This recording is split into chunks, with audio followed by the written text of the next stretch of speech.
నా పేరు అల్వేల. 18 ఏళ్ళ నుంచి యాక్సిడెంట్ అయిన కాడ నుంచి నాకు కాళ్ళ నొప్పులు, మోకాలు చిప్పలు అరిగినాయి అని చెప్పిండ్రు. కూర్చొని పని చేసుకోలేకపోయినా నాకు అంత ఇబ్బంది ఉన్నది.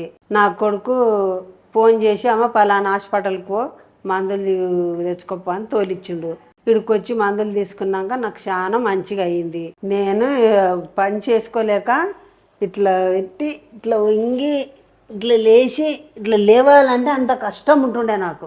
ఇప్పుడు ఏ ప్రాబ్లం లేదు. ఆజర్ హాస్పిటల్కి ధన్యవాదాలు.